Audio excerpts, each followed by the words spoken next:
Bonjour à tous, avec l'aide de Dieu, nous allons étudier le traité Sota, Daf Lamed Aleph Amud Bet, 31b. On a déjà fini la Mishnah, on est au niveau de la Gemara, c'est-à-dire qu'on a déjà entamé environ une dizaine de lignes de cette page. Dans la Mishnah, on avait parlé de différents témoignages sur la femme. C'est ce qui est bon à savoir, j'espère que tout le monde se rappelle, évidemment, parce qu'on a appris plusieurs fois dans le passé, qu'il y a plusieurs étapes. La première étape, c'est lorsque le mari va mettre en garde sa femme, il lui dit « Je ne veux pas que tu vas t'isoler avec telle et telle personne ». La deuxième étape, c'est lorsque la femme s'est isolée. Et donc, on a des témoins que la femme s'est isolée. À noter que les témoins témoignent uniquement sur le fait que la femme s'est isolée. Les témoins ne témoignent pas que la femme a fauté, qu'elle s'est souillée, nitmet, dans le langage de la Mishnah, qu'elle est devenue impure. Puis, on a une troisième étape, lorsqu'il y a un témoin, même s'il ne sait pas deux témoins, on avait appris dans la Mishnah, lorsqu'il y a un témoin qui dit que la femme est devenue impure, eh bien, on fait confiance à un seul témoin. Ce témoin-là ne vient pas tout seul. Quand on dit qu'il ne vient pas tout seul, oui, il est seul à témoigner que la femme s'est souillée, mais il n'est pas seul dans le sens qu'il y a un passé. Le mari a mis en garde la femme de cette personne-là, ne pas s'isoler avec lui. Et en plus de ça, il y a des témoins que cette femme s'est isolée avec cette personne-là. Juste qu'on ne sait pas si la femme a fauté ou elle n'a pas fauté. Et justement, ce témoin-là qui vient seul, mais à la suite d'un passé qu'il y a eu avant, ce témoin qui est seul, on lui fait confiance. Maintenant, la Mishnah nous avait souligné qu'en ce qui concerne le témoignage que la femme s'est isolée, pour cela, il faut qu'il y ait deux témoins. D'où on apprend qu'il faut qu'il y ait deux témoins que la femme s'est isolée. Ça, on l'apprend du verset qui dit Al Pishnai Medim Yakum Davar. Il y a un verset qui dit que chaque chose, chaque témoignage se maintient avec deux témoins. Et à propos de la femme aussi, il y a écrit qui Matsaba Erva Davar, car le mari a trouvé une chose qui était immorale chez cette femme-là, c'est pour ça qu'il veut la divorcer là-bas dans le contexte. Mais en tous les cas, le mot davar, une chose, il a trouvé une chose, et le témoignage avec deux personnes d'une chose, donc l'expression du mot davar qui est employé aussi bien pour la femme et aussi bien pour le témoignage, on fait ce qu'on appelle une xera shava, un raisonnement par analogie. Il y a écrit le mot davar à propos de deux témoins, il y a écrit le mot davar à propos de la femme. On apprend que tous les sujets donc de la femme, à propos duquel il y a écrit davar, doit être fait avec deux témoins, comme dans le contexte des témoins, il y a écrit davar. Donc, on a appris de ça que lorsque il y a deux témoins qui viennent témoigner que la femme s'est isolée, à ce moment-là, on les écoute. Mais s'il y avait seulement un seul témoin qui vient témoigner que la femme s'est isolée, on n'écoute pas un seul témoin. Donc, je souligne encore une fois que la source dont on a appris ça, qu'on a appris qu'il faut deux témoins que la femme s'est isolée, et à ce moment-là, on leur fait confiance, c'est de la Xeira Shava, du raisonnement par analogie, de Davar, Apishnaim Edim Yakum Davar, et Timatsaba Ervat Davar. Bien, la question que la Gemara va nous demander dans un instant, avant de la faire sur le texte, on va dire oralement, la Gemara va se questionner pourquoi il y a besoin d'un Xeira Shava, pourquoi un raisonnement par analogie. On peut l'apprendre du contexte même de la Sota. À propos du témoignage, lorsqu'il y a un témoin qui vient témoigner que la femme, elle a fauté, dont on apprend qu'un seul témoin est suffisant. On va la voir plus tard dans la Gemara de manière plus longue. Mais juste rappeler maintenant, contexte général, le verset, c'est Ve'et enba. Il n'y a pas deux témoins, il y a un seul témoin, ba, dans elle. Dans ce cas-là, le cas dans lequel la femme, elle a fauté, on nous dit, il n'y a pas de témoin, il y a un seul témoin. Et on fait confiance à un seul témoin. D'où on apprend que dans ce cas-là, lorsqu'il y a un témoin qui vient témoigner que la femme s'est souillée, on fait confiance à un témoin. Mais on en déduit que dans l'étape précédente, avant on vient témoigner que la femme s'est souillée, lorsqu'il s'agit que la femme s'est isolée, dans ce cas-là, on ne fait pas confiance à un témoin, il faudrait deux témoins. Donc la Gemara va nous demander pourquoi tu as besoin d'aller chercher loin, d'amener une zérachava, un raisonnement par analogie. Dans le contexte même, lorsque tu vois la dernière étape de la femme sota, lorsqu'il y a un témoin qui vient et témoigne que cette femme a été souillée, dans ce cas-là, la Torah dit on fait confiance à un témoin.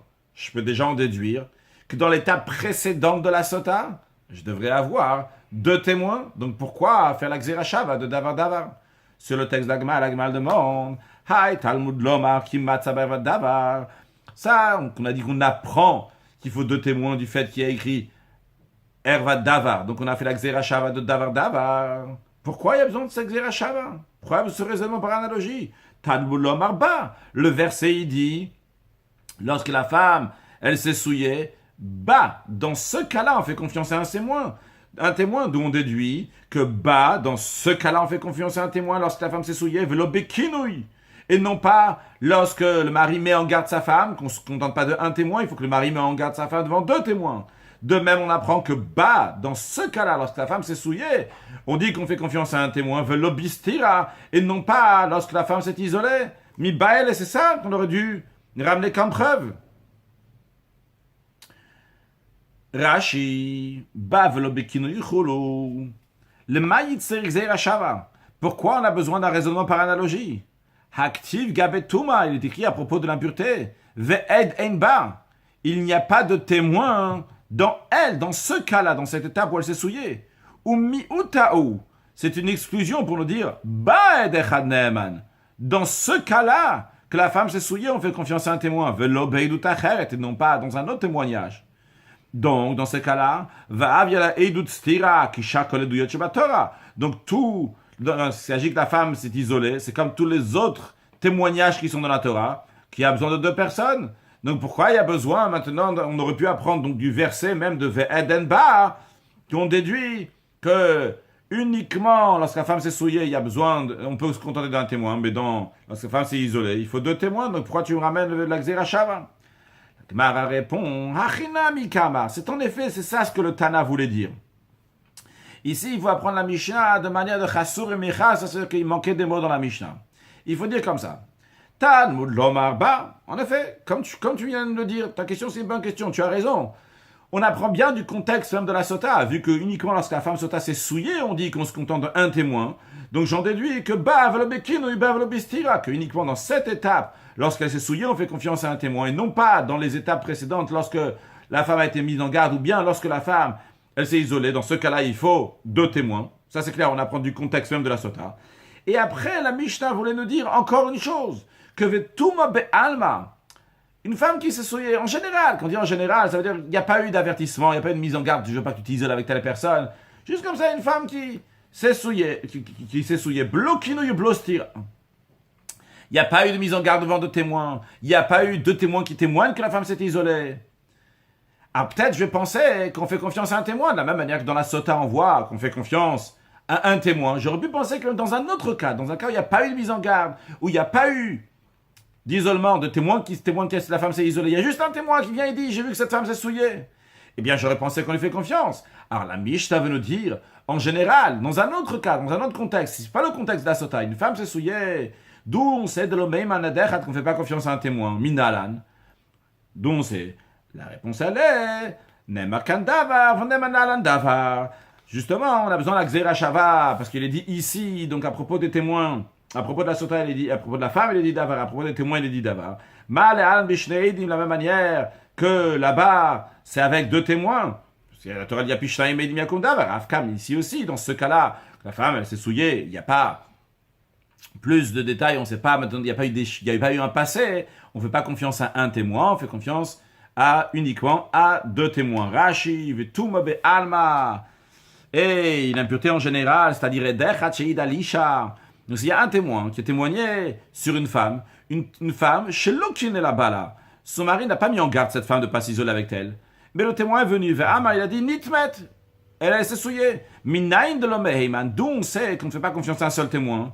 Velo amrinan. Et d'où on sait qu'on ne dit pas que Tumat Isha Emne Rachmana. Pourquoi d'où on sait qu'on ne dit pas que la Torah fait confiance à un témoin à chaque fois qu'il vient dire qu'une femme s'est souillée, Loshna la Achakinu, Loshna Blokinu, ça ne change pas. S'il y a eu une mise en garde avant, il n'y a pas eu de mise en garde. D'où on sait qu'on ne fait pas confiance à un témoin, il en faut 2, Talmud Lomar, le verset dit Chulu, etc.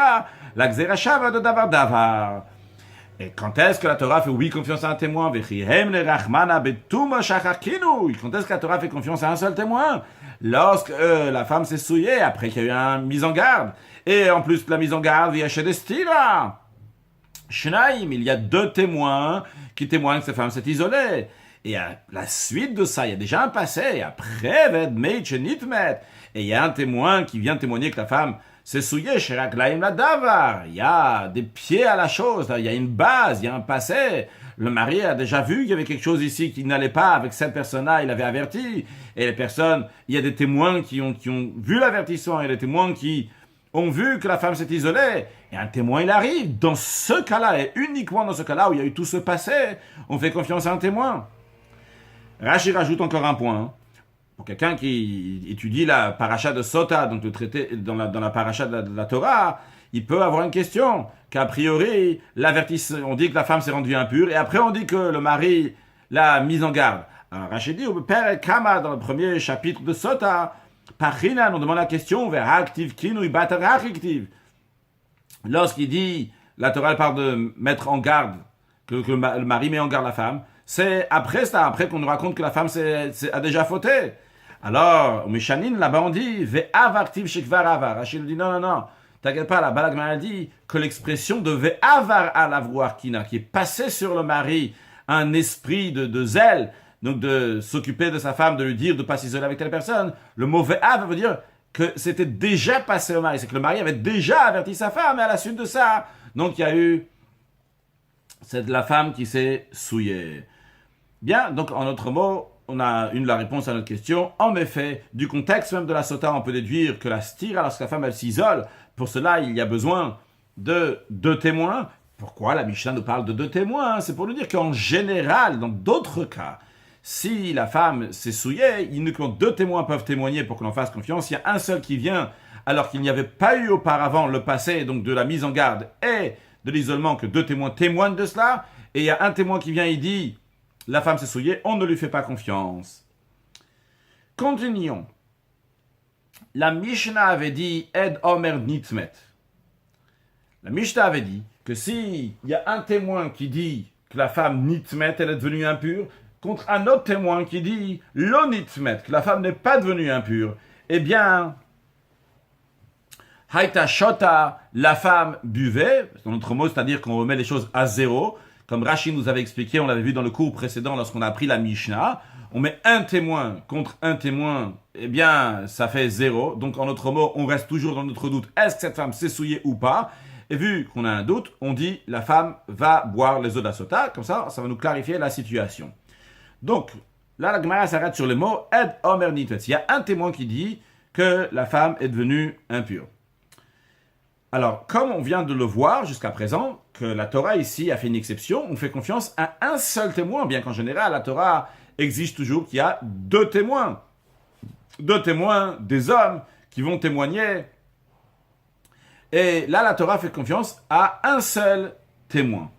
Alors, l'agma, et là, vu qu'il y en a un deuxième qui vient et contredit, c'est la raison pour laquelle on ne fait pas confiance au premier. Parce qu'imaginons qu'il y avait seulement le premier qui venait. On n'aurait pas fait boire la femme. Le premier, il est venu, on fait confiance à un témoin. Eh bien, c'est sûr que la femme, elle s'est souillée, puisque le premier témoin dit Nitmet, que la femme est devenue impure. Donc, on fait confiance au premier, la femme ne va pas boire. Là, il y en a un deuxième qui vient, qui est contre le premier. C'est la raison pour laquelle on dit que la femme, chota, elle boit. Donc, la Gemara s'interroge. Elle dit, Tama, toute la raison pourquoi tu dis que la femme va boire, des kamachishle, parce qu'il y en a un deuxième qui vient le contredire. Ah, le kamachishle, mais s'il n'y avait pas un deuxième qui vient le contredire, Dechad beheiman. Tu aurais fait confiance à un seul témoin. Alors, on a parlé jusqu'à présent, on fait confiance à un seul témoin, etc., avec une évidence. Mais où elle est la source qu'on fait confiance à un seul témoin? La Gemara demande, Mina Alemil, d'où on apprend ça, qu'on fait confiance à un seul témoin? La Gemara répond, Tanoura Ban, comme enseigné dans une Braïta.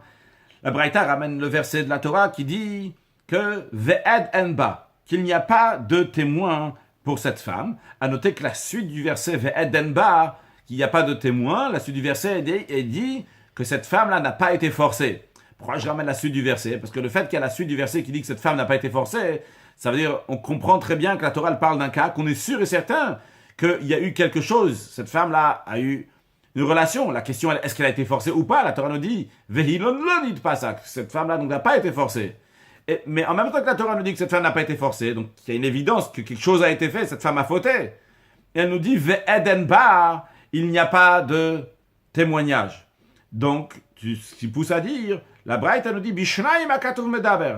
Il s'agit, Ve'eden bar, Qu'est-ce que ve'ed en-ba? Ça ne veut pas dire, pas traduire ici, littéralement, il n'y a pas de témoin. Il faut dire, il n'y a pas deux témoins. Donc, Bishnaim akatuv medaber, le verset parle de deux témoins. Le verset te dit, ve'edim en-ba. Il n'y a pas deux témoins.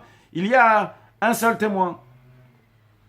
Ça, c'est ce que la Braïta dit avec évidence. Après, la Braïta, elle dit, peut-être, tu peux dire, Ata Omer Bishnaim. Okay? Tu dis avec deux. Oenola be'echad. Peut-être. C'est pas le cas. Peut-être c'est plutôt un seul témoin. Avec un, la Torah dit vraiment, ve'ed en-ba. Talmud Lomar. La Braïta te dit, non, non, non. Le verset, il dit, Lo yakum echad beish. Dans un autre contexte, la Torah dit que un ed echad. La Torah dit pas juste un ed. Français, c'est un peu dur à traduire. La Torah, elle dit pas lo yakum ed beish. La Torah, elle dit lo yakum ed echad beish. En hébreu, quand tu dis ed, ça veut déjà dire un témoin, c'est au singulier. La Torah se contente pas de dire que un témoin, un ed ne peut pas témoigner. La Torah dit ed echad, rajoute le mot echad.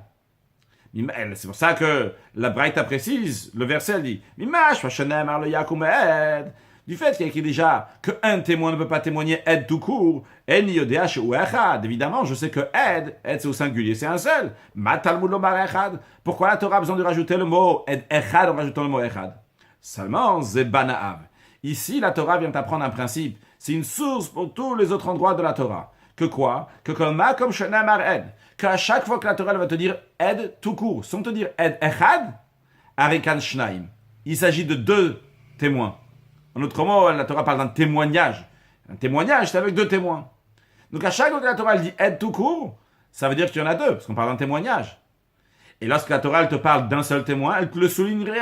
Elle va te dire ed echad, bien que c'est évident que ed c'est un seul. Mais la Torah elle te dit ed echad ici, dans le cas, donc le yakum ed echad beish, pour te dire dans tous les autres fois qu'elle te dira ed, ça veut dire qu'il y en a deux.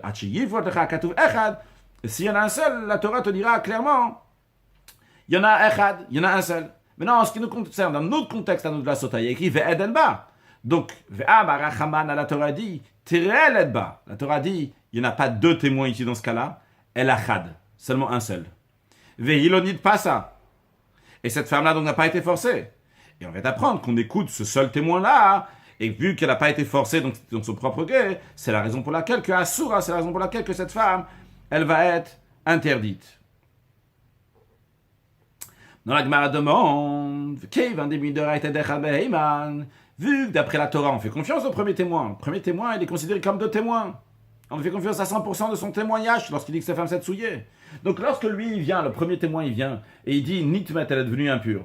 Alors la Gemara demande, Idach, l'autre témoin, celui qui dit lo nitmet, comment il peut le contredire? Comment il peut venir et que la Torah va considérer son témoignage de ce deuxième témoin? Le premier, il est venu, il est considéré comme deux.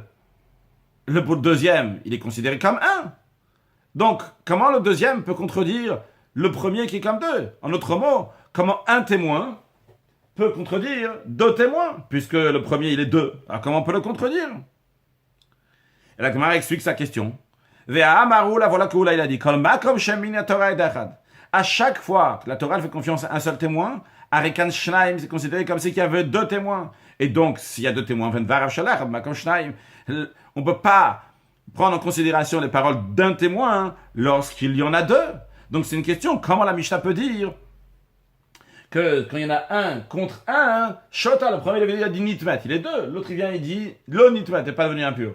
Comment tu dis que ça fait 0 et Shota, ça fait 0, ça veut dire qu'on considère 1 contre 1, donc il n'y a rien du tout, on est toujours dans le doute, et Shota elle boit. Non, tu devrais dire que l'eau est à Shota, la femme ne boit pas, parce que ça y est, c'est clair, maintenant on fait confiance au premier. Le premier il est considéré comme 2. Question. El Amar Oula. Oula il dit, en effet, il faut changer dans la Mishnah. Tana, il faut enseigner l'eau est à Shota. Et il faut dire que la femme ne buvait pas, parce qu'en effet, c'est une très grande question. Comment le premier est considéré comme 2? C'est à lui qu'on fait confiance. À lui on fait confiance 2. Comme deux, lui il a dit Nitmet, la femme elle est considérée impure, elle est souillée, on est sûr et certain. Le deuxième il vient, on l'écoute même pas, il est tout seul, il est 1 contre 2. Donc, je fais confiance au premier que la femme, elle s'est souillée. Il n'y a pas besoin de la faire boire pour clarifier la situation. C'est clair, Nitmet, elle est devenue impure. Donc, Oula il dit, il faut dire Lo Haïta Shota, elle ne buvait pas. Rabbi Yitzhak il a dit Lo Haïta Shota, que la femme ne buvait pas. Dans la suite, pour faciliter, on ne va pas dire à chaque fois Oula et Rabbi Yitzhak. Oula et Rabbi Yitzhak disent la même chose, que dans le premier cas de la Mishnah, un témoin contre un témoin, il faut dire lo haïta shota. Donc on dira c'est Oula a dit que lo haïta shota. Mais Rabbi Chia, Rabbi Chia il dit non, haïta shota. Rabbi Chia il dit pas du tout. Ça, la femme, haïta shota, elle buvait.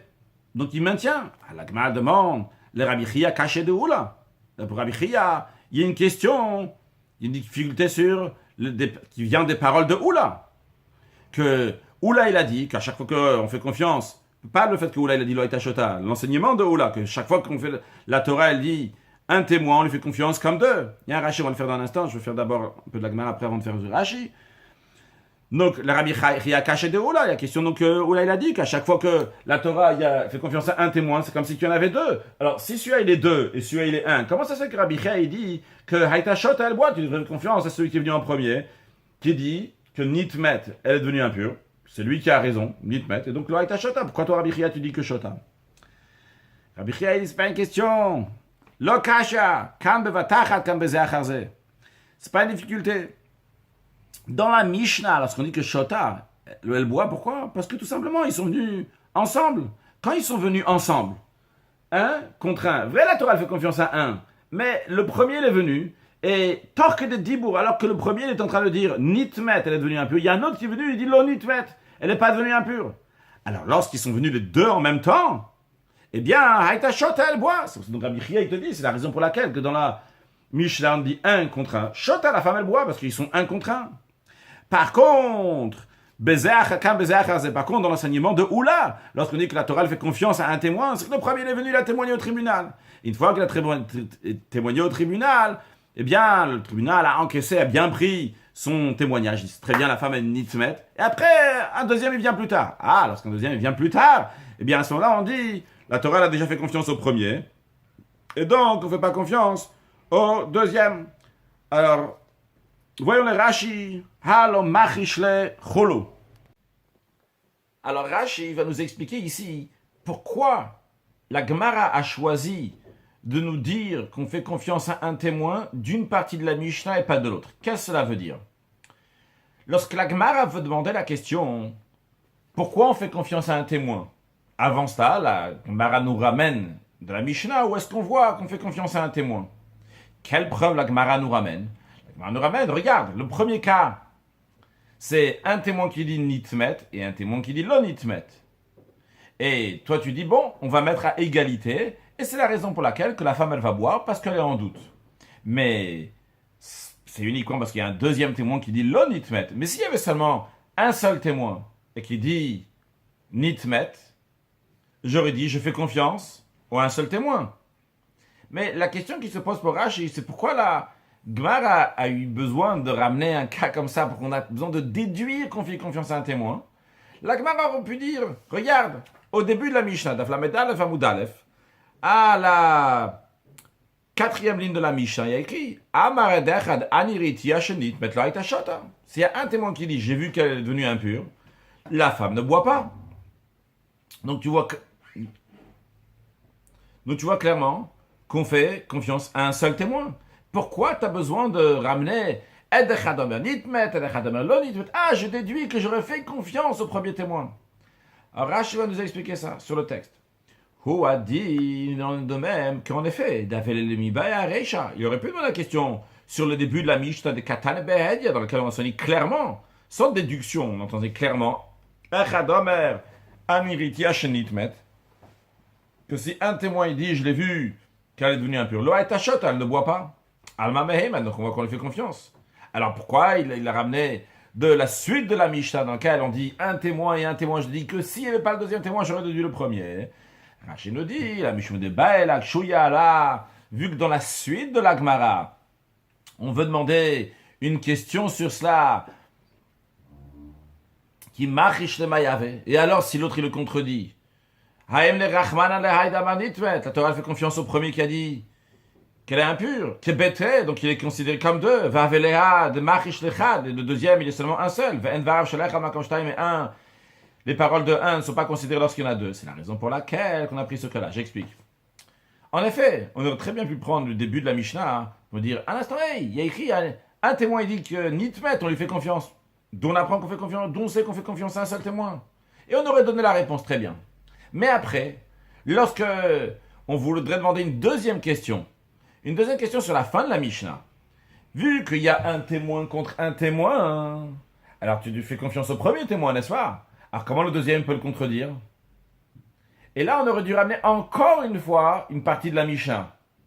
Alors pour, entre guillemets, économiser, pour ramener un seul cas, et sur le un seul cas, demander les deux choses. Donc on a ramené le cas de Edechadam Nitmet, Edechadam Nitmet. Je réexplique encore une fois. Nous avons ici dans la Gemara deux questions. On a une question d'où on sait qu'on fait confiance à un seul témoin. On a une deuxième question, vu qu'on fait confiance à un témoin comme deux, alors comment ça se fait que le deuxième peut le contredire? Alors, pour demander ces questions-là, il faut ramener la source dans la Mishnah. Alors, ce qu'on aurait pu faire, c'est ramener deux sources de la Mishnah. La première qui dit un témoin il dit Ritia chez Nitmet. On doit la question, hey, comment ça se fait que tu fais confiance à un témoin? Après, pour la deuxième question, vu que tu fais confiance à un témoin comme deux, comment ça se fait que le deuxième, il peut le contredire? Tu aurais ramené encore une autre partie de la Mishnah. Alors, pour économiser, pour ne pas avoir besoin de ramener deux cas de la Mishnah, on a ramené seulement le deuxième cas. Du deuxième cas, tu peux déjà déduire, quand on dit deuxième cas ici, c'est-à-dire le Eder Hadamer Nitmet, Eder Hadamer Lo Nitmet. Et on fait confiance au premier témoin. Et comme il y a le deuxième, alors on ne fait pas confiance au premier. Et là, on demande deux questions. Premièrement, comment ça se fait que tu fais confiance à un seul témoin comme deux? Et deuxièmement, vu que tu fais confiance au premier témoin comme deux, dans ces cas-là, lorsque le deuxième vient, comment ça se fait qu'on l'écoute? Donc ça, c'était le Rashi qui nous expliquait ça.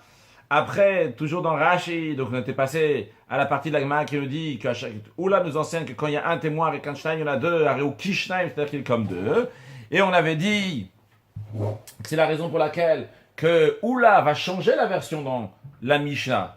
Il va dire que quand il y a Ed Echadamer Nitmet, Ed Echadamer Lo Nitmet, eh bien à la place d'écrire Shota, il va dire Lo Aita Shota, elle ne boit pas parce qu'on fait confiance au premier comme deux, et lorsque le deuxième il vient, on le fait plus confiance. Et c'est la raison pour laquelle, que d'après Oula, il faudrait changer, il faut écrire Lo Aita Shota, elle ne buvait pas. Mais Rabbi Chia, lui, il a dit non, on maintient très bien qu'on dit Shota, elle boit. Et on a dit dans ces cas-là, Kashia de Oula, sur Rabbi Chia, il y a la question de Oula, de Kevan de Minatora, vu que la Torah lui fait confiance à un seul témoin, Midatoma comme Shtaim, la Torah fait tenir comme si c'était deux témoins. Alors, Rabbi Chia, comment tu vas dire que quand il y a un, le premier, on lui fait confiance comme deux, après qu'il y a un deuxième ici, comment ça se fait que tu lui fais confiance? Tu lui fais confiance au deuxième, il devrait être considéré rien du tout. Comment tu dis toi que quand même, Shota, la femme, elle boit, il y en a deux contre un, vu que le premier est considéré comme deux. Et Rabbi Chia avait répondu à la Gemara, voyons sur le texte de Rashi, Kam bevatachat, matnitim, sheidu shneim betorkine dibo. Notre Mishnah, elle parle, lorsque les deux, sont venus témoigner, betork de dibo. Tork de dibo, ça veut dire, dans le sens simple, ça veut dire ensemble. Littéralement, c'est tork de dibo, dans la parole de l'autre. Avant les 2-3 secondes que le premier témoin, juste après que le premier témoin il est venu et il a parlé, tout de suite, dans 2-3 secondes après, le deuxième témoin, il a donné son témoignage qui était contradictoire. Donc, c'est la raison pour laquelle, des batout varav miyad, que tout de suite, ces paroles du premier témoin se sont annulées par le deuxième qui est arrivé. C'est pour ça que on dit shota. Pourquoi? Delonit kaima et doutan bevedin, parce que doutos bevedin, son témoignage n'a pas été pris, encaissé, considéré au tribunal. Quand est-ce que la Torah le considère le premier témoin comme deux? Rabbi Chia te dit qu'il gagne mais des doutos. Il est venu au tribunal. Et il a déposé son témoignage en disant cette femme s'est souillée. Veyatsa, il est sorti du tribunal, c'est-à-dire que le tribunal a encaissé, a pris son témoignage des tout. Après cela, l'homme a tiré la rouche. Si un il vient après et il va le contredire, en effet, là on n'écoutera plus. Mais ici dans la Mishnah, on parle que les deux sont venus ensemble. Bien, avant de continuer la Gemara, on va rappeler encore une fois les trois cas que nous avons dans la Mishnah. Quand on dit que nous avons dans la Mishnah, il s'agit de la fin de la Mishnah, comme on a déjà vu jusqu'à présent, mais on rappelle encore une fois. Déjà, ça se lit ici, le papier qui est ici, se lit comme en français, dans ce sens-là, bien qu'à la fin on aura le shota, ou shota ou lo shota, dans ce sens-là. Donc ça se lit de là à là. Donc 1 contre 1 égale shota, 1 contre 2 égale shota, 2 contre 1 égale lo shota, donc on ne va pas traduire nitmet, comme on n'a déjà pas traduit, que shota, etc. Donc shota elle boit, lo shota elle ne boit pas. Alors, à chaque fois, ici, donc, dans cette colonne-là, c'est le premier qui vient, il dit nitmet. La femme, elle est devenue impure. Là, de ce côté-là, c'est celui qui dit lo nitmet. Donc, que ce soit un qui dit nitmet contre un qui dit lo nitmet. Un qui dit nitmet contre deux qui disent lo nitmet. Deux qui disent nitmet contre un qui disent lo nitmet. Donc, ça, c'est les trois cas que nous avons dans la Mishnah. Le premier cas, c'est celui qu'on avons discuté jusqu'à présent. Et on rappelle, donc encore une fois, pour pouvoir bien continuer la suite, ici, on a un témoin qui est venu contre un autre témoin. Lui, il dit nitmet, elle dit l'autre, il dit lo nitmet. Eh bien, ça fait 0. Donc, on dit shota. Les deux, l'un, il annule l'autre. Donc, shota, elle boit, d'après Rabbi Chia. Par contre, et c'est comme ça la version dans la Mishnah, lorsqu'elle n'est pas corrigée, la version non corrigée. Par contre, Oula, il a dit non, il faut corriger. Il faut dire ici, lo haïta shota, elle ne boit pas. Pourquoi? Parce qu'il dit, s'il y en a un qui est venu, on lui fait confiance comme deux. Et donc, on ne fait plus confiance au suivant. Comme ça, on l'a dit. Donc, c'est la raison pour laquelle il faut dire lo haïta shota. Comme Rabbi Chia explique ça, on vient de le voir, il dit que c'est ce qu'ils ont dit ensemble ou pas. Maintenant, la suite de la Gemara, ce qu'on va discuter, c'est ceux qui s'opposent à Rabbi Chia, ceux qui s'opposent à Rabbi Chia qui ne veut pas changer dans la Mishnah, que Rabbi Chia veut maintenir ici de dire Shota. Ils veulent dire comme Oula, qu'il faut dire Lo Haïta Shota, elle ne boit pas. Ils vont questionner sur Oula. Comment ils vont questionner Oula? Je dis le principe sans les détails. Ils vont questionner Oula de la deuxième partie de la Mishnah. Et ils vont questionner Oula, peut-être je me suis trompé. Ils vont questionner Rabbi Chia de la deuxième partie de la Mishnah. Pour prouver que dans la première partie, il faut dire Lo Haïta Shota. Puis, à la suite de ça, on aura le questionnement de Rabbi Chia. Rabbi Chia, il n'est pas là, mais théoriquement, Rabbi Chia te demanderait à toi aussi une question. Toi qui es contre son opinion de dire qu'il faut maintenir Shota, il va te demander une question de la troisième partie de la Mishnah qui sous-entend plutôt comme lui. Et finalement, ce qu'on aura, c'est qu'on dira non, cette deuxième et troisième partie de la Mishnah parlent d'un cas bien précis. Donc j'ai juste dit de manière générale ce que nous allons voir, sans les détails. Maintenant, voyons les détails. Donc quelle est la question qui est posée sur Rabbi Chia? Sur le texte d'Agmar, la ligne commence Tnan. Tnan, enseigné dans la Mishnah, donc la deuxième cas de la Mishnah. Et d'Omer Nitmet, lorsque j'ai un témoin qui dit Nitmet, la femme s'est souillée, ou Shna, Imorim lo Nitmet, et deux qui disent que la femme ne s'est pas souillée, Haïta Shota, la femme devait boire. A priori, c'est très étonnant, ce cas-là. Et c'est ce qui va pousser, c'est la question qu'on va demander sur Rabbi Chia à l'instant. Qu'est-ce qui se passe ici? D'abord, pourquoi j'ai besoin de ce cas? J'ai un témoin contre deux témoins. Un contre deux, et c'est sûr que j'écoute les deux. Ça, c'est une question. Deuxièmement, quelle est la nécessité, d'après Rabbi Chia, de nous donner ce deuxième cas? La question est sur Rabbi Chia. Pourquoi? Parce que voyons ici, dans le premier cas de la Mishnah, lorsque j'ai un contre un, tu me dis que si un il est venu nitmet, un seul il est venu et dit déjà lo nitmet, tu dis quoi? Il annule le premier et donc elle boit. Ah, la plus forte raison, c'est sûr et certain que si il y en a un qui dit nitmet, il y en a deux qui disent lo nitmet, que la femme ne s'est pas souillée, c'est sûr et certain que ça sera shota, que la femme elle va boire. C'est la raison pour laquelle on est obligé de dire que toute la raison pourquoi cette deuxième partie de la Mishnah est venue, c'est pour qu'on en fasse une déduction pour la première partie. Justement, pour ne pas faire l'erreur que Rabbi Chia a fait, de dire que 1 contre 1, shota, elle va boire, la Mishnah t'a dit la deuxième partie, que 1 contre 2, shota. Et tu vas en déduire, chad vechad. Par contre, c'est uniquement si c'est 1 contre 2 que shota, mais si c'est chad vechad, 1 contre 1, dans ce cas-là, lo haïta shota. Et ça, il faut dire que la femme ne va pas boire.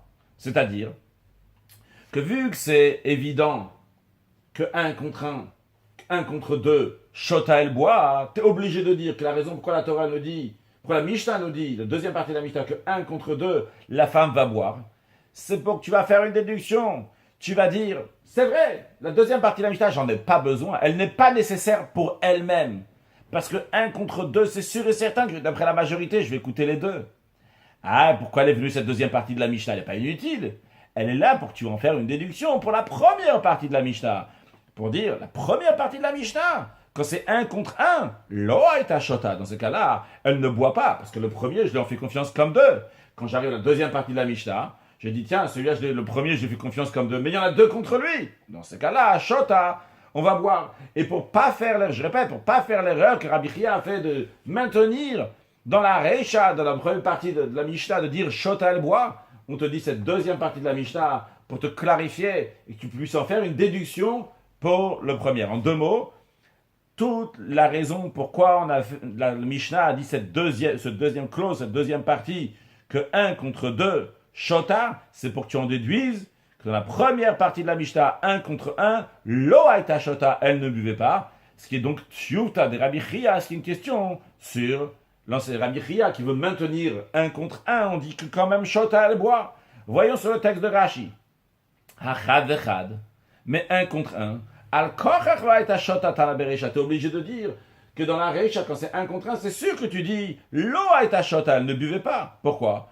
Dehi Haïta Shota, si tu veux maintenir dans la Reisha, dans la première partie, tu veux dire que elle boit, donc comme Rabbi Chia veut le faire. Dehi Haïta Shota Katane, Hatula Mali. Pourquoi j'ai besoin de la deuxième partie de la Mishnah qui dit qu'en 1 contre 2, la femme va boire?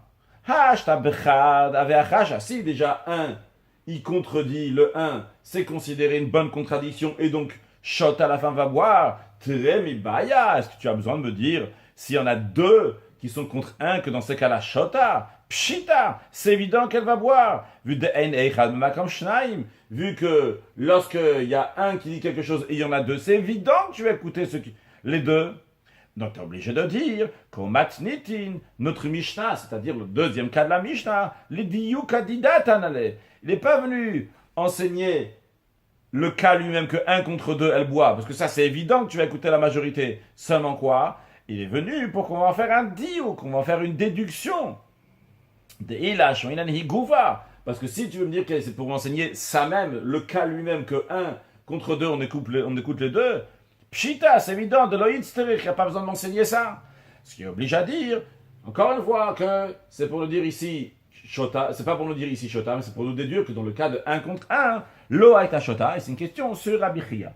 Donc, ce qu'on a vu ici, c'est comment ceux qui s'opposent à Rabbi Chia, ceux qui veulent faire un changement dans la Mishnah, ils veulent corriger la Mishnah dans la première partie, dire Lo Haïta Shota, ils ont dit à Rabbi Chia, regarde, la deuxième partie de la Mishnah t'oblige à dire que la première partie, t'es obligé de dire que Lo Haïta Shota, elle ne buvait pas. Maintenant, c'est au tour de Rabbi Chia de dire, de questionner, sur le raisonnement de Rabbi Chia, ce que Rabbi Chia a dit, que la première partie de la Mishnah, on maintient, on corrige pas, on dit Haïta Shota, il va demander une question, il va dire un instant. Toi, tu veux me dire, toi qui es contre moi, toi qui me dis qu'il faut changer dans la Mishnah, dans la première partie, 1 contre 1, il faut dire le Haïta Shota. Tu veux me dire qu'on va faire une déduction de la deuxième partie de la Mishnah. Tu sais quoi? Je vais aller dans ton sens.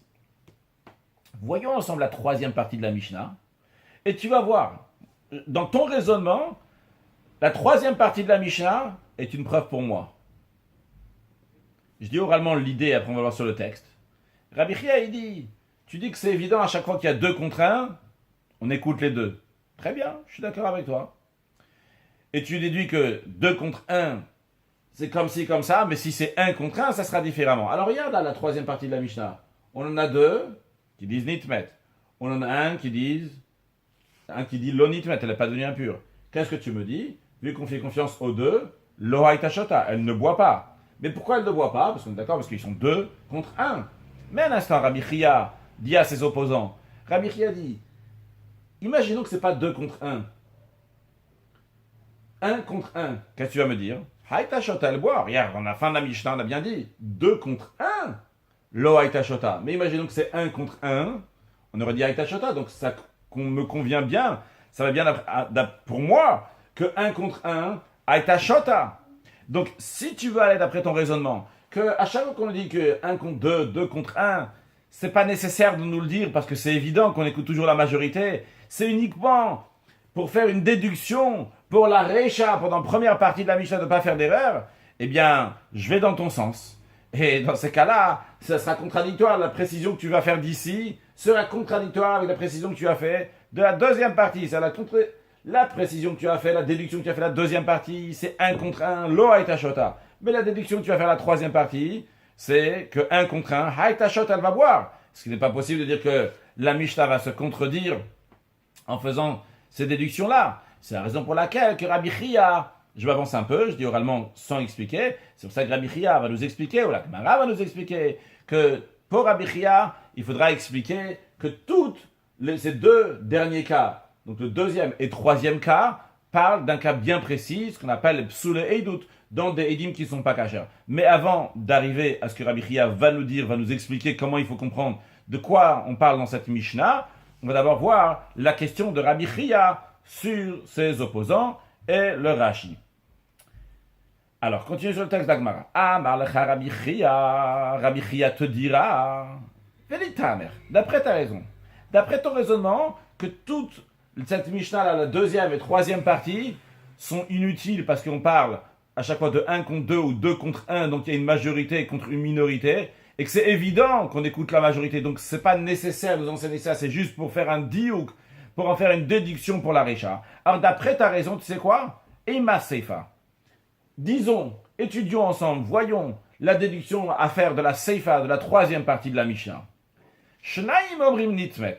Il y en a deux qui disent que la femme nitmet est devenue impure. Ve'echad omer lo nitmet. Il y en a un qui dit que la femme n'est pas devenue impure. Qu'est-ce qu'on a dit dans la Mishnah? Lo haïta shota. Elle ne boit pas. Alors Rabbi Chia te dit, allez, maintenant fais la déduction. Tu as dit que ça c'est pour faire la déduction. Quelle déduction on va faire? Achad vechad haïta shota. Si c'est 1 contre 1, dans ce cas-là, haïta shota, elle va boire comme je l'ai bien dit dans la Reisha. Si tu veux faire des déductions, des précisions, ben vas-y, fais aussi de la seifa. Et là, ça sera une preuve pour moi que 1 contre 1, haïta shota, elle va boire. C'est la raison pour laquelle que Rabbi Chia dit la kula bipsule eidut, que toute la Mishnah elle parle de psule eidut, des gens qu'en général ne sont pas cachers, ne sont pas bons pour témoigner. Et ici, on va leur faire confiance à témoigner. Par exemple, une femme, c'est pas quelqu'un qu'on fait confiance pour témoigner dans un témoignage ordinaire, mais dans ce cas-là, lorsqu'une femme s'est souillée, on fait confiance à une femme.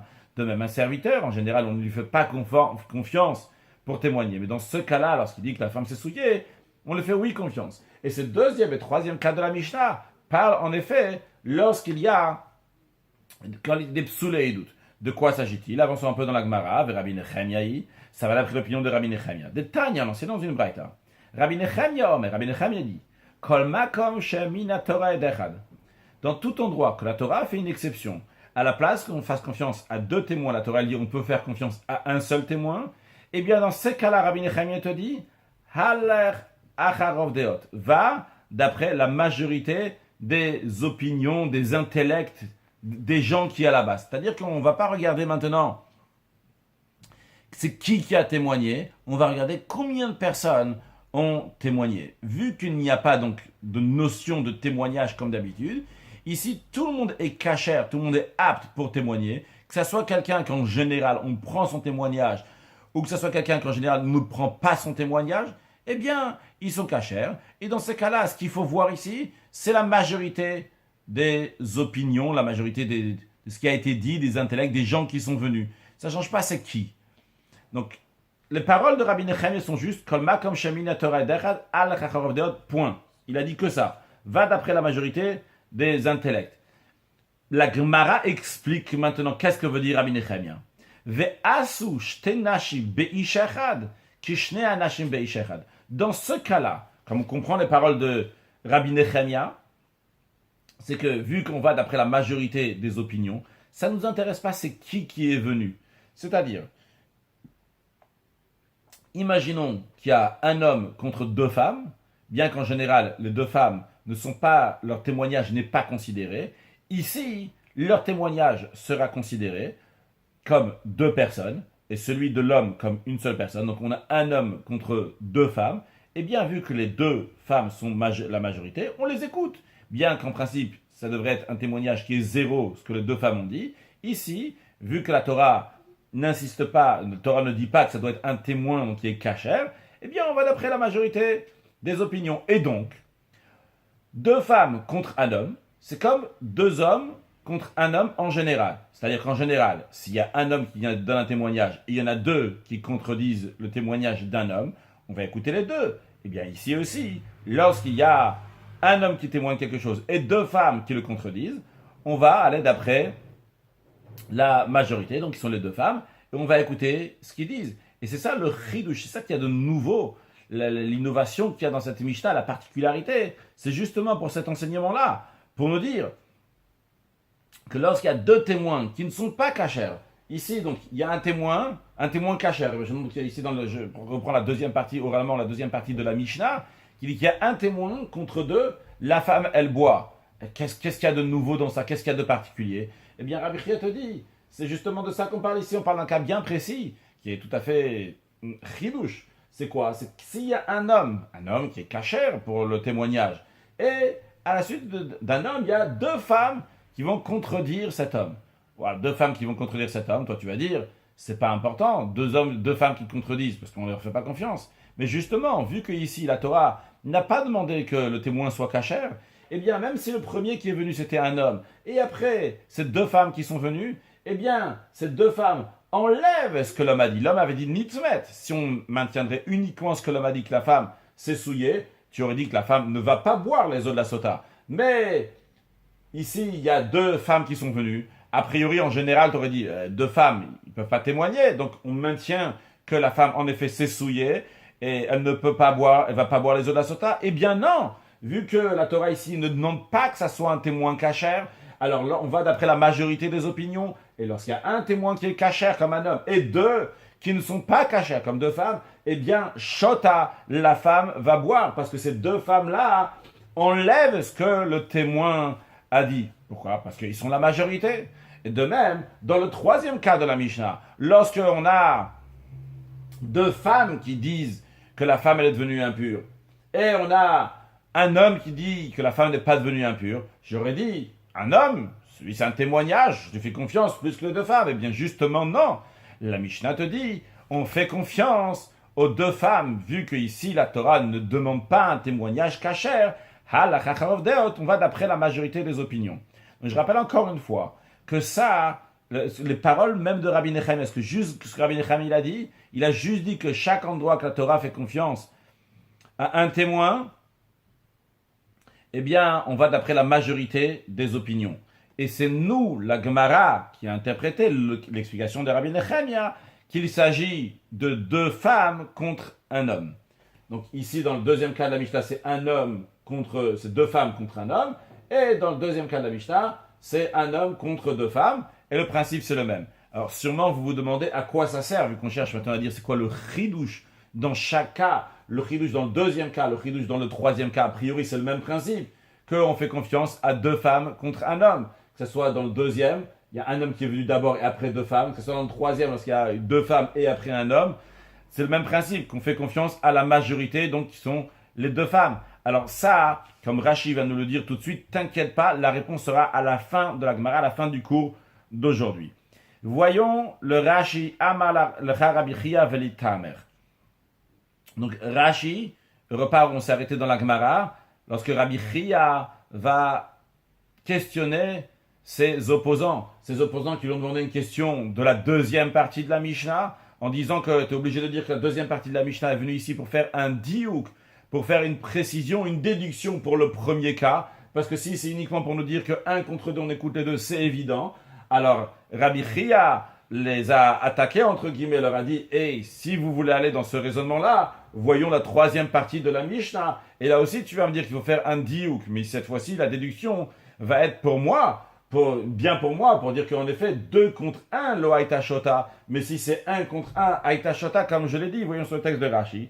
Rabbi Chia te dit, Velita, d'après ta raison des siralach, que toi tu penses des matnit, in les gouffeloïd, c'est-à-dire tu dis que la Mishnah, pour ce qu'elle nous enseigne même, ça, il n'y a pas besoin. Pourquoi? D'apshita d'anachad makamstein, parce que tu as dit, c'est sûr, 2 contre 1, le 1 il n'est pas du tout considéré. Et tu as dit donc que Velediyuka ata. Tu as dit que la deuxième partie de la Mishnah est venue pour faire une déduction pour la première partie de la Mishnah. Eh bien, Rabbi Chia te dit à ses opposants, Sefa Maitidok Mina, la Sefa, la troisième partie de la Mishnah. Quelle déduction tu vas en faire? Tu vas en faire une déduction pour moi, que Chad vechad, 1 contre 1, Haïta Shotal va boire.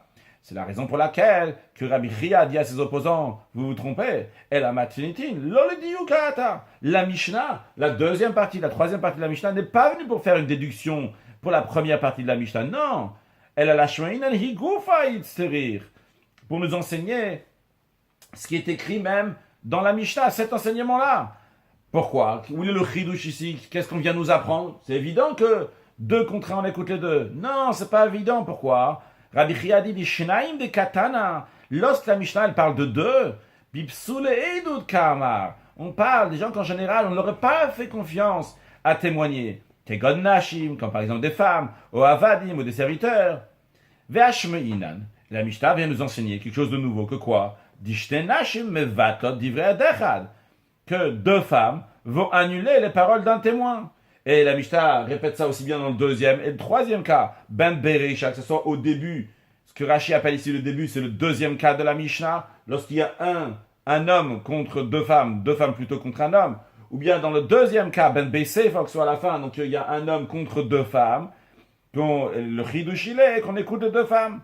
Et Rashi nous prévient que si tu vas te demander pourquoi il y a besoin du deuxième et troisième cas, vu que finalement ils nous disent la même chose, qu'on écoute toujours la majorité, même si c'est 2 femmes, on va les écouter à eux. Rashi nous dit, Vilikeman parir. Plus loin on va demander, donc ça sera à la fin du cours d'aujourd'hui, dans Daf Lamed Bet, Amoud Bet, juste avant la Mishnah, donc à la fin de la Gemara. Tarte Lamali, on demandera pourquoi on a besoin de nous enseigner le deuxième et troisième cas pour nous dire le même principe qu'on fait confiance à 2 femmes. Maintenant, Rashi s'arrête encore une autre chose. Là, il revient un peu en arrière pour nous expliquer quelque chose qui n'aurait pu monter à l'esprit. Sûrement, vous n'avez pas oublié, on l'a appris donc il y a quelques minutes, que lorsqu'on a demandé à Rabbi Chia 1 contre 1, dans la Reisha, dans le premier cas, 1 contre 1, le premier, il est considéré comme 2, vu que le premier il est considéré comme 2, comment le 1, il peut venir le contredire? Rabbi Chia, il a dit, il s'agit de Vatachat, ils sont venus en même temps, Torque de Dibou, pendant que, dès que l'autre il a fini, le premier il a fini de parler, tout de suite il y a un deuxième qui l'a contredit. Et par contre, Rabbi Chia a dit les paroles de Oula, lorsqu'il dit qu'on fait confiance à un témoin comme 2, c'est lorsqu'il a déjà témoigné au tribunal, et plus tard il y en a un autre qui est venu. Maintenant, Rashi va nous dire, Rabbi Chia aurait pu se débrouiller pour le deuxième cas. Lorsqu'on est venu questionner Rabbi Chia, on lui a dit un instant, il y a quelque chose qui ne va pas là. Dans la deuxième partie de la Mishnah, on dit que 1 contre 2, elle boit, et a priori c'est pas nécessaire, donc je veux déduire pour dire que dans le premier cas, Lo Haïta Shota ne buvait pas. Rabbi Chia aurait pu se débrouiller, donner une réponse simple. Quelle réponse? Rashi. Il aurait pu dire, oui, Rabbi Chia aurait pu dire, je sais, ici la raison elle est pourquoi on dit que Shota, parce qu'ils sont venus l'un après l'autre. Là ici, donc il est venu en premier. Celui-là qui est venu en premier, donc il est 1, il a dit nitmet, il est impur, il est considéré comme 2.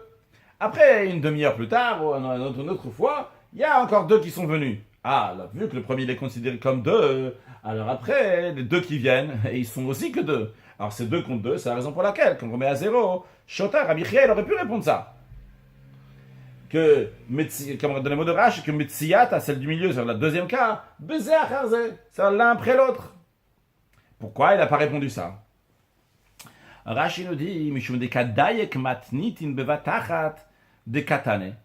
Parce qu'il fait une précision de la Mishnah, que dans la Mishnah, c'est sous-entendu qu'on peut aussi dire qu'ils sont venus les 2 en même temps. C'est-à-dire que le 1, le premier, dans le deuxième cas de la Mishnah, ce 1 témoin qui dit Nitmet et les 2 témoins qui disent Nitmet, ils sont venus ensemble. D'où il déduit ça qu'ils sont venus ensemble? Parce qu'il y a écrit Ushnaim Orim Lo Reinua, et 2 qui disent Lo Reinua, bien comme certains corrigent ici, à la place de dire Lo Reinua, ils disent Lo Raïta, tu n'as pas vu.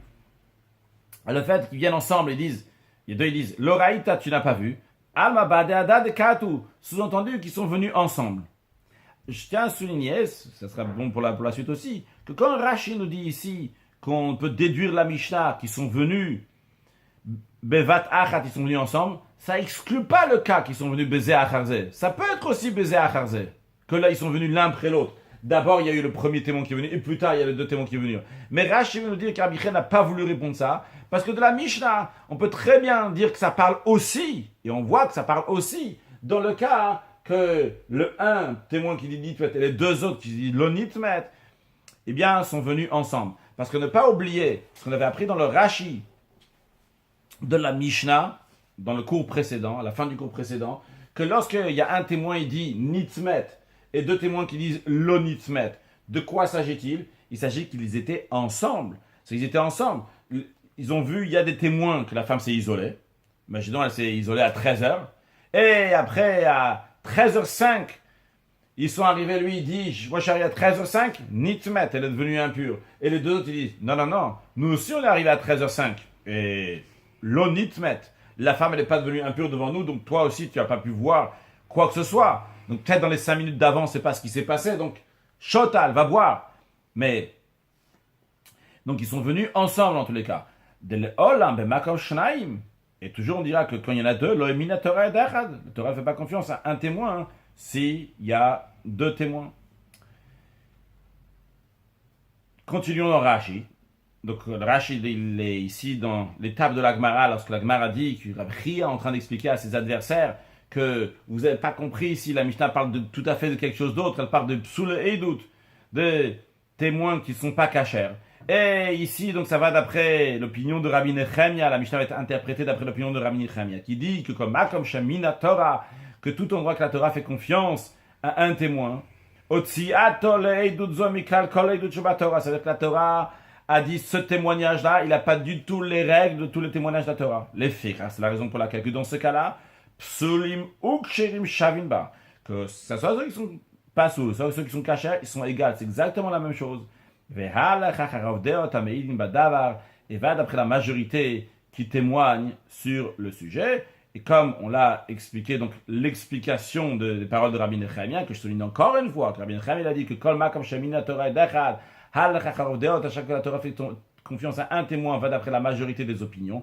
Et la Gemara a expliqué que qu'est-ce que ça veut dire, va d'après la majorité des opinions, qu'il s'agit qu'il y a un homme contre deux femmes, et on écoute, ou deux femmes contre un homme, et on écoute à chaque fois la majorité qui sont les deux femmes.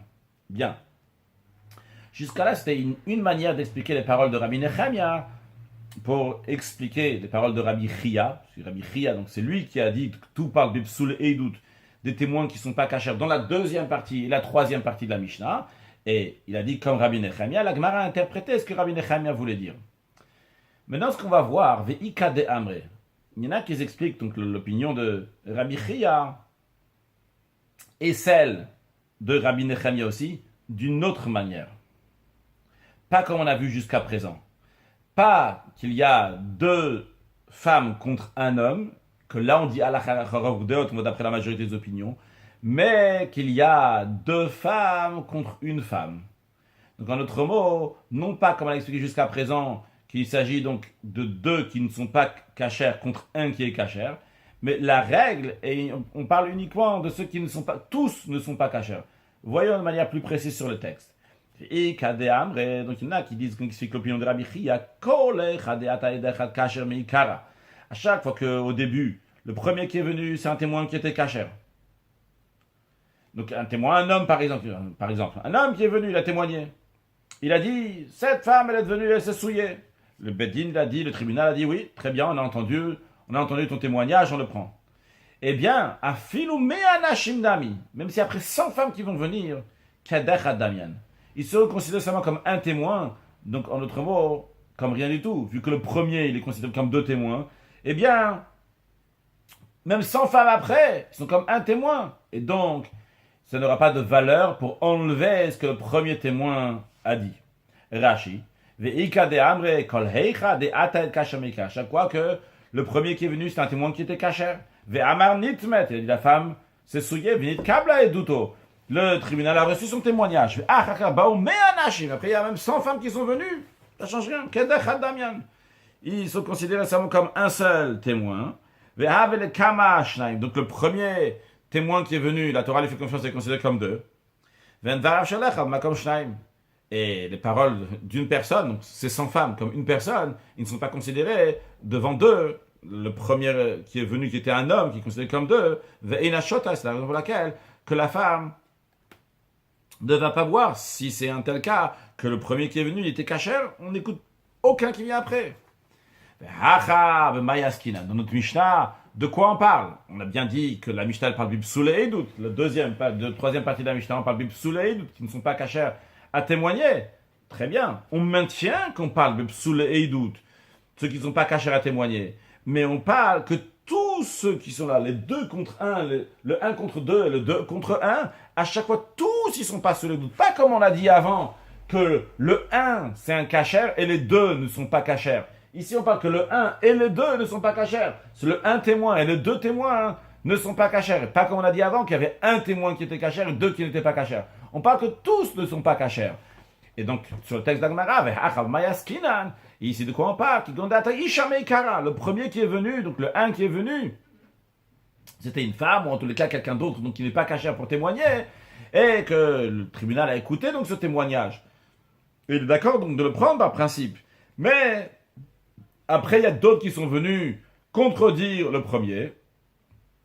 Bien dans ces cas-là, donc il y a 2 qui viennent contredire donc le premier, on va faire confiance. On va faire confiance aux 2, parce qu'on va halakha chavadeot, comme on dit tout de suite, avant de faire Rashi, on continue un peu la Gemara, et on va interpréter les paroles de Rabbi Nechemia ainsi. Que Rabbi Nechemia dit que Kol Makom Shemina Torah Edechad halakha. Chaque fois que la Torah fait confiance à un témoin, on va d'après la majorité des esprits. Donc ça, c'est les paroles de Rabbi Nechemia, texto, comme il est dit, et on les maintient.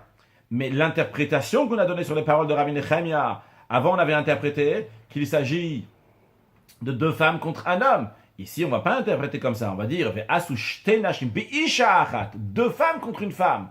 C'est équivalent à 2 hommes contre un homme. C'est de la même manière que quand il y a un homme et 2 hommes, on va écouter les 2 hommes. De la même manière, s'il y a une femme et 2 femmes, on va écouter les 2 femmes. Donc on parle qu'il y a tout, ça parle de psoule et doute, que tous ne sont pas cachers à témoigner.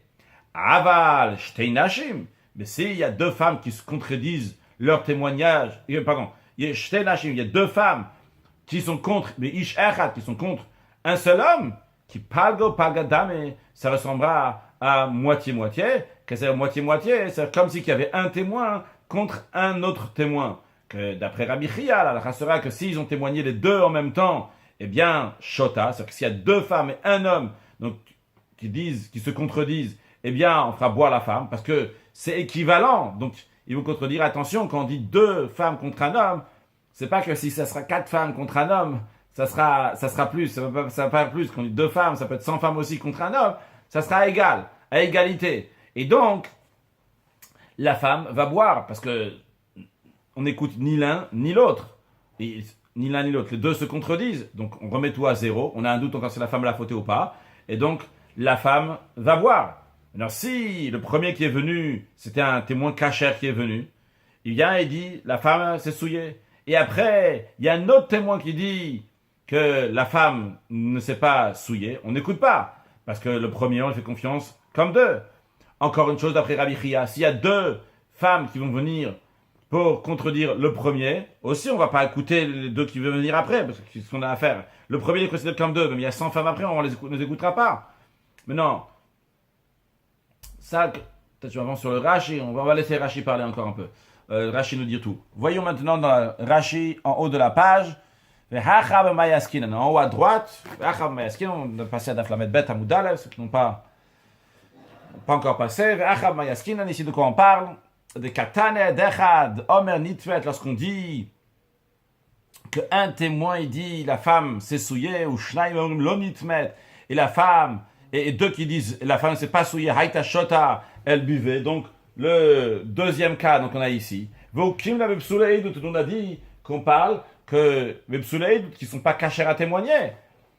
Et Rashi nous dit, ou Ben Bevatachat, Ben Bezeachazé, qui Rabbi Nechemia, que ce soit qui sont les 2 ensemble, ou bien que ce soit l'un après l'autre. C'est que ce soit le 1, il est venu avec les 2 autres, ou bien que le 1, il est venu, et après les 2 autres sont arrivés. Ça ne change pas. Dans les 2 cas, on dira que Shota, on met les choses équivalentes, et elle va boire. Mais Rashi nous dit, bien que c'est les 2 cas, que ce soit Bevatarat ou que ce soit Bezeachazé, mais vers Korach, tu es obligé de dire que de Bezeachazé, Itzerich Ikar Lashminan. Le chidouche essentiel, c'est lorsqu'ils sont venus l'un après l'autre. Qu'il y a un qui est venu, qui a témoigné, et après il y a les 2 autres qui sont venus, et on dit que Shota, elle va boire. Pourquoi on est obligé de dire que le chidouche essentiel, la nouveauté, c'est que lorsqu'il y en a un qui est venu témoigner et après il y a deux, Rachid dit parce que si tu dis qu'ils sont venus ensemble, ce qui est vrai aussi, que s'ils sont venus ensemble, un contre deux, tu vas me dire Shota, tu vas boire. C'est vrai. Mais Maya la Deod, pourquoi tu vas dire va d'après la majorité des opinions? C'est quoi le chidouche ici quand tu dis on va d'après la majorité des opinions? On va écouter les deux qui disent que l'onitmet, qu'elle ne s'est pas souillée, et c'est la raison pour laquelle que Shota. Il n'y a pas de chidouche ici, puisque c'est déjà là.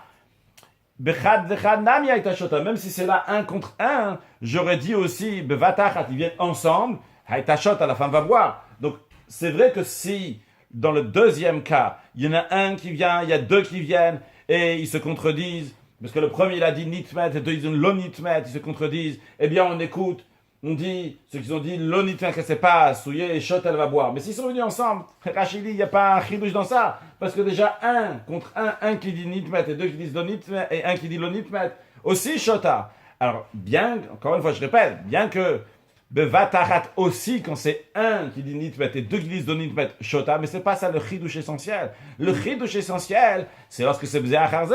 Le premier, il est venu, il a dit nitmet, c'est souillé. Et les deux après sont venus de l'onitmet. Et on te dit, on fait confiance à ceux qui sont venus après, qui ont dit l'onitmet. Et c'est la raison pour laquelle que shota qu'elle va boire.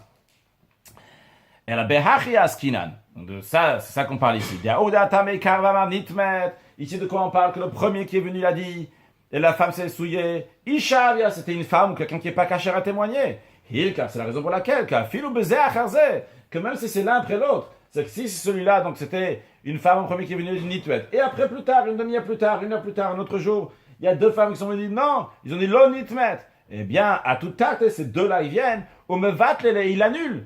Mais ça, c'est un chidouche. Si le premier, ça serait un homme, d'après cette explication de l'Ikad, si le premier, ça serait un homme, eh bien, il est considéré comme deux. Les deux femmes qui vont venir après, on ne va pas les écouter. Mais vu qu'on parle ici, sous les Eidout, que tout est pas caché les Eidout, donc il s'agit ici que c'était une femme, elle a donné son témoignage, et on lui fait confiance. Et après, lorsque viennent deux femmes, on te dit, d'après la majorité des opinions, et donc, la femme, Shota, elle va boire, puisque ces deux-là ont annulé le premier. On va expliquer, interpréter les paroles de Rabbi Nechemia ainsi. Rashi nous explique. Parce qu'a priori, tu as l'impression que Rabbi Nechemia se contredit. C'est la raison pour laquelle j'ai souligné plusieurs fois, et Rashi nous le dit ici, qu'ils ont considéré donc deux femmes contre un homme, etc. Ces paroles-là, qui considèrent deux femmes contre un homme comme deux hommes contre un homme, lav seifa de milte de Rabbi Nechemia, ça ce n'était pas les paroles de Rabbi Nechemia, la pirouche de milte, c'était l'explication des paroles de Nechemia. De anu pachinach, que nous on explique comme ça, mais c'est pas obligé que Rabbi Nechemia veut expliquer comme ça qu'on parle de un homme contre deux femmes contre un homme. Et Rabbi Nechemia peut expliquer comme on dit ici, qu'il s'agit de femmes contre une femme ou une femme contre un homme. Continuons dans la Gemara. Aval shtei nashim beishachat, qui parle dans le Rashi toujours. Aval shtei nashim beishachat, si c'est deux femmes contre un homme, c'est considéré qui palga ou palga dami. Qu'est-ce que ça veut dire que c'est considéré comme moitié?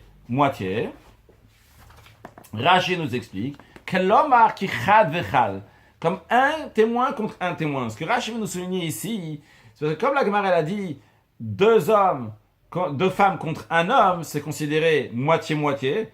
Tu aurais peut-être pu penser que s'il y a quatre femmes, alors ils sont considérés comme deux hommes contre un homme. Donc on va écouter les quatre femmes. Rachel dit non, on dit palga ou palga, moitié-moitié, c'est comme un témoin contre un témoin. Même s'il va y avoir 100 femmes contre un homme, ça sera un témoin comme un témoin. Et Rachel nous dit donc, quelles vont être les conséquences? S'ils sont venus les deux ensemble contre un homme ou un homme contre deux femmes. Ou le badechad. On met les deux contre les paroles de un. Et donc dans ces cas-là, je laisse sur le safek, sur le doute. C'est le doute. Donc la situation de cette femme-là, elle sera en doute. Et s'ils sont venus l'un après l'autre, celui que la Torah lui fait confiance est venu avant, le premier il est comme deux, il est intouchable par des femmes après. Ve'hanar kechad, parce que tous les femmes qui vont dire après ces deux femmes, ils sont considérés comme un. Donc, vient divrei mimkomo. Donc, leurs paroles ne vont pas être considérées devant l'homme. Rachid dit encore un cas. Ve'heichad ishtaim omrot nitmet. S'il y a deux femmes qui disent nitmet, devenu impur, ve'edechad kasher omer le nitmet, et un témoin qui est kasher dit le nitmet n'est pas devenu impur, haïta shota. Elle va boire. Pourquoi? Des chichad vechadin, ou vu qu'ils sont un contre un. Un contre un, ça veut dire comme un témoin contre un témoin, donc tu fais boire la femme. Non, ce qui nous concerne, Rachid nous a dit toutes les théories possibles. Je nous dis, matnitin de katan et le haïta shota. La Mishnah qui dit, quand il y a deux contre un, lo haïta shota, elle ne buvait pas. Alors, comment c'est possible qu'elle ne buvait pas? A priori, tu devrais dire, donc il y a deux qui disent nitmet et un qui disent lo nitmet. Rachid nous dit, qui gondaou chad, ava pasoul. De quoi il s'agit ici? Quand ce un-là, il est pasoul, il n'est pas caché. Mais si c'était deux femmes ici contre un homme, c'est-à-dire que deux femmes ils disent que nitmet et un homme ils disent le nitmet n'est pas devenu impur, eh bien dans ces cas-là, on aurait dit que haïta shota, parce que j'aurais fait à égalité. Deux femmes contre un homme, c'est à égalité. Donc la situation de la femme soupçonnée d'adultère n'est pas claire, donc elle doit boire. Continuons dans la Gemara. La Gemara maintenant dans la question évidente qu'on attend. Donc depuis tout à l'heure, vu que le principe qu'on vient nous enseigner dans la deuxième et troisième partie de la Mishnah, c'est nous dire que quand c'est des psoulei, ils sont tous pas cachers, tu vas d'après la majorité, donc une femme contre deux, tu vas écouter les deux, deux femmes contre une, tu vas écouter les deux. Alors pourquoi il y a besoin de le répéter deux fois? Je comprends le principe. Dis-moi le deuxième cas de la Mishnah, je comprends le principe que dans le psoulei, tu vas aller d'après la majorité. Pourquoi j'ai besoin de tarte psoulei doute la mal, Rachid nous dit les mythes, la mal limite, pourquoi on a besoin d'enseigner matnitin? Qu'on va d'après la majorité des opinions, des intellects, de ceux qui disent le témoignage. Deux fois, Gmara répond, Maou de Teima, parce que tu aurais pu dire, tu aurais pensé qui a zin batarov deot, quand est-ce qu'on dit qu'on va d'après la majorité des opinions? Les chumra, pour être strict, d'après Rashi, le chumra ça veut dire chez Tishte, ça veut dire pour dire que on va faire boire la femme. C'est-à-dire que lorsqu'il y a un témoin, donc une femme contre deux femmes, eh bien tu dis, on écoute les deux. Et vu qu'on écoute les deux qui disent l'onitmet, eh bien on va la faire boire, on va être mach, on va être strict sur elle, on va la faire boire. Ava les kula, mais pour être indulgent, Rachid dit les kula, c'est-à-dire les hakel me'alea, pour être plus léger sur elle, chez l'otishte, pour qu'elle ne va pas boire. C'est-à-dire dans lequel il y a deux femmes contre une femme, que les deux disent nitmet et une seule dit que l'onitmet, j'aurais dit non, ici tu vas pas d'après la majorité qui disent que nitmet, et par cela on va être indulgent de lui enlever, de dire loshota. On aurait dit que la kula loazina, on aurait dit donc on ne va pas, on n'écoute pas donc la majorité des opinions de témoins qui ne sont pas cachers pour ne pas la faire boire. Kamash malan, c'est la raison pour laquelle que la Mishnah nous a dit le deuxième et troisième cas. Le premier cas est là pour nous dire que tu vas écouter la majorité donc de ceux qui ne sont pas cachers. Donc, en l'occurrence, on a dit si c'est des femmes, donc une femme qui dit nitmet, une femme qui dit lonitmet, tu vas écouter ceux qui disent que lonitmet. Ceux qui disent donc que la femme n'est pas devenue impure, et c'est la raison pour laquelle que shota, tu vas la faire boire. Et après, le troisième cas, qui dit donc que deux femmes disent nitmet, et une femme qui dit lonitmet, tu vas écouter les deux qui disent nitmet pour lo haïta shota, pour pas faire boire la femme. Rashi, tu aurais pu penser que le hazin al batarov deod b'psoulei, on ne doit pas toujours dans la majorité des opinions quand ils ne sont pas cachers. S'il y a deux qui disent elle est devenue impure et un qui dit l'onitmet, qui se contredisent, kol de il y a une contradiction, neima uke haile bade hanar. On va dire, on va les mettre l'un contre l'autre, comme si ils étaient égalité, uke milta sfeka, et je vais laisser les choses en doute, vetishte, je vais la faire boire, kamash malan. C'est ça qu'on vient nous enseigner la Mishnah, que dans ce cas-là aussi, on dit aussi les kula pour ne pas ne faire boire la femme. On va conclure avec une halakha et un mot de chassidut. Une halakha dans le Rambam, les lois de Sota Perikal, halakha yutet. Le Rambam nous dit la chose suivante, que s'ils étaient tous pas cachés les doutes, on va d'après la majorité. Comment ça? S'il y a deux femmes qui disent nitmet et trois femmes qui disent lonitmet, eh bien, on va la faire boire, vu qu'on a la majorité qui disent que lonitmet. S'il y en a trois qui disent lonitmet, quatre qui disent nitmet, elle ne boit pas, vu qu'on va d'après la majorité qui disent que nitmet, c'était moitié-moitié. Hariz shota, elle va boire. Un sujet de chassidut, le Tzemach Tzedek, ramené dans le Sefer Alikutim, dans le sujet de Eidut. Il ramène donc le Ramaz, Rav Moshe Zakout, dans Parashat Shoftim, qui explique que Eidut, c'est les mêmes lettres que Deot, qui veut dire les opinions.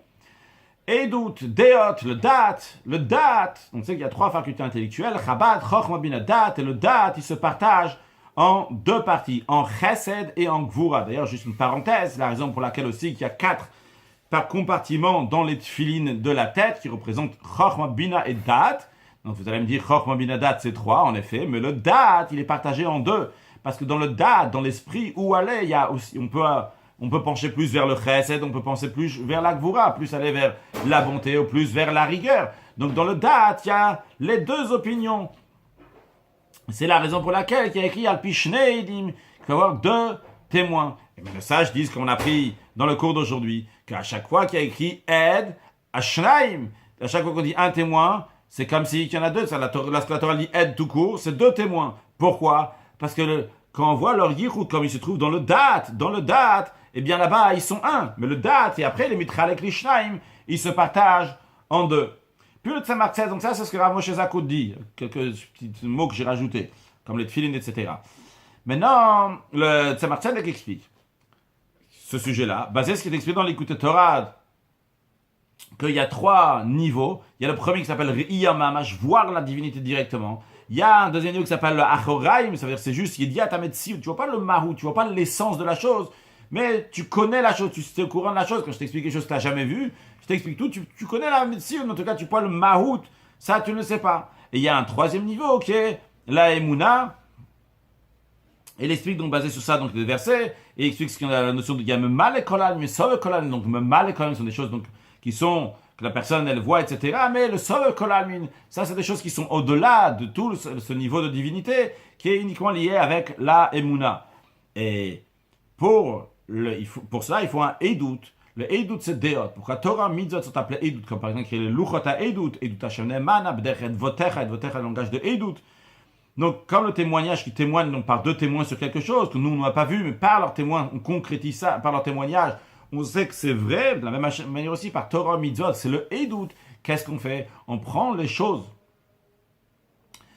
on prend le Dat qui va aussi dans la Emouna. C'est-à-dire qu'on va voir aussi le Sovev Kola, dans le Sovev Kola même aussi, on va amener le témoignage comme si qu'on voyait donc ces choses qui sont à très haut niveau, que Dieu fasse, que très prochainement avec la venue de Mashiach, on puisse voir toutes ces choses-là. Le prina de premier niveau, donc B'riya, on sait que Mashiach, cette manière d'enseigner, ça va être du prina de Riya, c'est de manière de voir les choses, pas seulement d'entendre et d'expliquer, mais qu'on a tout ça avec le grand dévoilement de la nouvelle notion, nouvelle profondeur de Torah avec la venue de Mashiach. Now, excellente journée!